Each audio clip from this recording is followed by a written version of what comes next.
নমস্কাৰ পুনৰ এটি নতুন ভিডিঅ'ৰ সৈতে আপোনালোক সকলোকে স্বাগতম জনালোঁ আৰু আজি আপোনালোকৰ বাবে লৈ আহিছোঁ আজি দিনটোৰ ব্লগ আৰু প্ৰথমটো দীঘলীয়া ব্লগ হ'বলৈ গৈ আছে মোৰ চেনেলটোত আপোনালোকে সহায় সহযোগিতা আগবঢ়াব বুলি কামনা কৰিলোঁ আৰু লগতে আজিৰ এতিয়া ৰাতিপুৱাৰ সময় 7:30 মান হ'ল ৰাতিপুৱাই হাজবেণ্ডৰ লাঞ্চ বক্স পেক কৰি তেওঁ দিলোঁ আৰু তেওঁ গুচি গ'ল আৰু লগতে ল'ৰাটো শুই আছে সি উঠাৰ লগে লগে তাৰ ব্ৰেকফাষ্টটো কৰোৱাম আৰু লগতে এয়া দেখিছে চুলি ফন্দিয়াবলৈ লৈছিলোঁ ভাবিছোঁ মই এতিয়া ব্লগটো ষ্টাৰ্ট কৰি লওঁ একচুৱেলি ঘৰৰ কামবোৰ বাকী আছে খুব গৰম ইয়াতে অলম'ষ্ট 40 ডিগ্ৰীমান গুচি যায় কেতিয়াবা বহুত গৰম হয় চ' মনচুন ষ্টাৰ্ট হ'ব হৈছে ইয়াত আৰু যেতিয়া মনচুন ষ্টাৰ্ট হ'ব তেতিয়াহে অকণমান শান্তি পাম যেন পাইছোঁ চ' বাকী বাদ এতিয়া ব্লগটো ষ্টাৰ্ট কৰোঁ ৰাতিপুৱা গোটেই কাম বনবোৰ পৰি আছে মোৰ সেইবোৰ কৰোঁ আহকচোন আজিৰ এই ভিডিঅ'টো একদম শেষলৈকে স্কিপ নকৰাকৈ চাওঁ তেন্তে পলম নকৰাকৈ আহক আজিৰ ভিডিঅ'টো ষ্টাৰ্ট কৰোঁ কাম বনবোৰ ষ্টাৰ্ট কৰাৰ আগতে ভাবিছোঁ অকণমান স্কিনখন পেম্পাৰ কৰি লওঁ কাৰণ বহুত দিনেই হ'ল মই একো লগোৱা নাই আৰু বেছিকেলি মই তেনেকৈ স্কিনত একোৱেই নলগাওঁ কাৰণ মোৰ স্কিনটো বহুত চেঞ্চিটিভ মই একো লগাব নোৱাৰোঁ আৰু যদি আপোনালোকে কিছুমানে যিসকলৰ মানে স্কিনৰ ওপৰত বহুত অভিজ্ঞতা আছে বা বহুত কিবাকিবি জানে তেওঁলোকে অকণমান ছাজেষ্ট কৰিব মই কি লগাব পাৰোঁ কাৰণ মই যিকোনো প্ৰডাক্ট লগালে মোৰ মুখত পিম্পলছ ওলায় বা গোটেই ৰেচেছ হৈ যায় চ' মই হোম প্ৰডাক্টছবোৰেই ইউজ কৰোঁ যিটো ডে টু ডে লাইফত ইউজ হয় চ' মই আজি এতিয়া মই কেনেকৈ স্ক্ৰাব কৰোঁ মই দেখুৱাইছোঁ এয়া বিলাহী এটা লৈছোঁ বিলাহীটো এনেকৈ কাটি ল'ম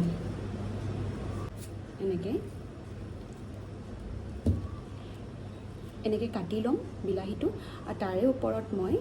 এয়া দেখিছে মই বাতিত অকণমান চেনি লৈছোঁ চ' চেনিখিনি এয়া এনেকৈ দি দিম অলপ বেছিকৈ দিম চেনি এয়া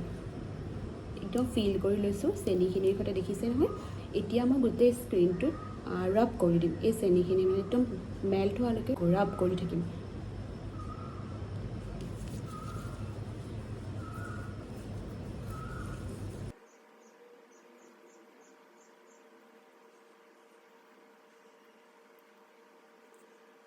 বজাৰৰ একো বস্তু মই ইউজ কৰিব নোৱাৰোঁ ক'লোৱেই সেইকাৰণে মই এইবোৰ পদ্ধতি লগাই থাকোঁ আৰু লগতে মই পকা কলো লগাওঁ পকা কল একদম যেতিয়া খাব নোৱাৰাকৈ পকি যায় যে সেইটোও মই স্কিনত লগাওঁ হাতত বা ফেচত তেনেকৈ লগাই থৈ দিওঁ খুব ধুনীয়া হয় চফ্ট হয় স্কিন বানানা লগালে চ' এনেকৈ মই এতিয়া 3 মিনিটমান সময় ৰাব কৰি গৈ থাকিম চ' ধুই মেলি দেখুৱাইছোঁ দেই কিমান ফ্ৰেছ হৈ যায় একদম স্কিনটো দেখুৱাই দিছোঁ আপোনাক চ' এয়া দেখিলে 3 মিনিটমান সময় কণ্টিনিউ ৰাব কৰাৰ পাছত এতিয়া স্কিনখন খুব ধুনীয়া লাগে একদম ফ্ৰেছ লাগে চ' এতিয়া মই ডেপ কৰি শুকুৱাই ল'ম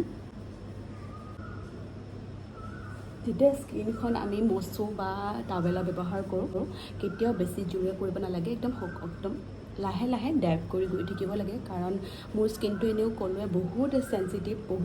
সেইকাৰণে মই থ্ৰেডিং কৰিব পৰা নাই কি যে নহয় থ্ৰেডিং কৰিলে গোটেই কাট খাই যায় সেইকাৰণে মই কৰিবও নোৱাৰোঁ থ্ৰেডিং আৰু মই স্কিনত ব্যৱহাৰ কৰোঁ জোভেছৰ যিটো ৰ'জ ৱাটাৰ টনাৰ আহে মই এইটো ব্যৱহাৰ কৰোঁ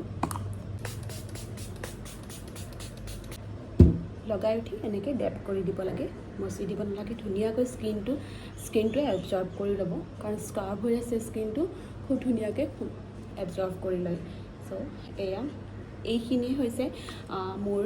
স্কিনৰ গোটেইখিনি মানে মই কি কৰোঁ কি নকৰোঁ মই একোৱেই নকৰোঁ জাষ্ট এনেকুৱা হোম প্ৰডাক্টছবোৰ ইউজ কৰোঁ লগতে এইটো টনাৰেৰে মোৰ একো নহয় এইটো বহুত দিন মানে বহুত বছৰ হ'ল মই ইউজ কৰি থকা খুব ভাল ফলাফল পাইছোঁ চ' এতিয়া ব্লগটো কণ্টিনিউ কৰোঁ আহক চ' এতিয়া ল'ৰাটো শুই উঠিলে আৰু মই ভাবিলোঁ বেডটো ঠিক কৰি লওঁ আপোনালোকে হয়তো সকলোৱে জানে গভৰ্ণমেণ্ট কোৱাৰ্টাৰবোৰত এনেকুৱা চাৰপাই টাইপৰ বেড দিয়া থাকে চ' সেইটোকে মই অকণমান মানে কভাৰ কৰিবলৈ তলৰ ফালেও বেডশ্বীট চিলাই লৈ সেনেকৈ কভাৰ কৰি দিছোঁ আৰু লগতে ওপৰৰ পৰা বেডশ্বীট সেনেকৈ আমি লগাই থওঁ ৰাতি এখন পাৰি থওঁ আকৌ ৰাতিপুৱা বেলেগ এখন পাৰি থওঁ তেনেকুৱাকৈ এয়া দেখিছে উঠিকে স্কেটিংটোলৈ বাহিৰত ওলাইছে ল'ৰাটো আৰু এতিয়া তাৰ কাৰণে মই ব্ৰেকফাষ্ট বনাম কাৰণ আজি আমি ব্ৰেকফাষ্টত খাইছিলোঁ দৈ চিৰা মই আৰু মোৰ হাজবেণ্ডে কাৰণ খুব গৰম যে ৰাতিপুৱা অকণমান দৈ খাই দিলে পেটটো ঠাণ্ডা হৈ থাকে সেইটোৰ কাৰণে আৰু লগতে মোৰ লাঞ্চৰ বাচনখিনি দেখিছে নহয় এওঁ অফিচলৈ গ'ল যে তেওঁ যোৱাৰ পিছত বাচন বৰ্তনখিনি ধোৱা নাই এতিয়া তাক প্ৰথমতে ব্ৰেকফাষ্টটো খুৱাই লওঁ তাৰ পাছতহে মই গোটেই কামবোৰ মানে কৰিবলৈ ধুনীয়াকৈ আজৰি হৈ যাওঁ তাক খুৱাই লোৱাৰ পিছত সেইকাৰণে সি এতিয়া চীজ ব্ৰেড খাম বুলি কৈছে সেইটোৰ সেইটোৰ কাৰণে মই এয়া দুটা স্লাইচ ব্ৰেড লৈ লৈছোঁ তাতে ওপৰতে অকণমান মেয়নিজ সানি দিছোঁ আৰু তাৰপিছত তাক একো দি মানে ভেজিটেবল দিলে সি নাখায় অকণ চিম্পলকৈ অকল মেয়নিজখিনি আৰু লগতে চিজ স্লাইচ এটা আৰু ওপৰৰ পৰা অকণমান মিক্স হাৰ্ব দি দিওঁ যাতে ফ্লেভাৰটো সি পায় মানে সি অকণমান পিজ্জা টাইপৰ তাক ফ্লেভাৰ এটা লাগে সেইটোৰ কাৰণে চ' এনেকৈ অকণমান ঘি লগাই দিওঁ মই বাটাৰ তেনেকৈ নিদিওঁ তাক ঘিয়েই দিওঁ বেছিকৈ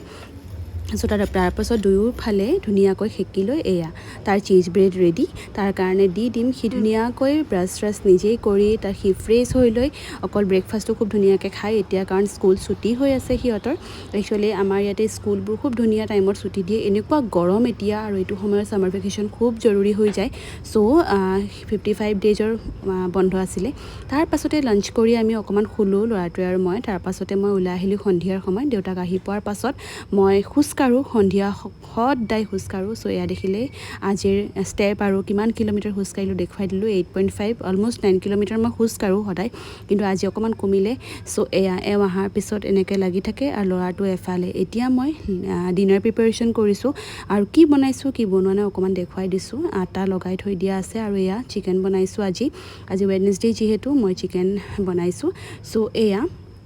গোটেইখিনি চিকেনখিনি ভালকৈ মছলাৰ সৈতে মেৰিনেট কৰি বনাইছিলোঁ তাৰপাছতে এনেকৈ সিজি থাকিবলৈ দিছোঁ তাৰপাছতে ইয়াতে মই আটা মাৰি থৈ দিছোঁ কাৰণ ৰাতি আমি সদায় ৰুটি খাওঁ আটা বনাবলৈ অকণমান সময় আগতীয়াকৈ আটাখিনি ধুনীয়াকৈ মঠি থ'লে খুব ধুনীয়া হয় ৰুটিকেইখন আৰু তাৰপাছতে ইয়াতে দেখুৱাইছোঁ গাখীৰখিনি সদায় সন্ধিয়া সময়ত আহে এইখিনিও গৰম কৰি থ'লোঁ চ' আজিৰ ভিডিঅ'টো কেনেকুৱা পালে কমেণ্ট বক্সত জনাবলৈ নাপাহৰিব যদি মোৰ চেনেলটোলৈ আপোনালোকে নতুনকৈ আহিছে প্লিজ চেনেলটোক ছাবস্ক্ৰাইব কৰি কিনে বেল আইকনটো প্ৰেছ কৰিবলৈ নাপাহৰিব পুনৰ এটা নতুন ভিডিঅ'ৰ সৈতে লগ পাম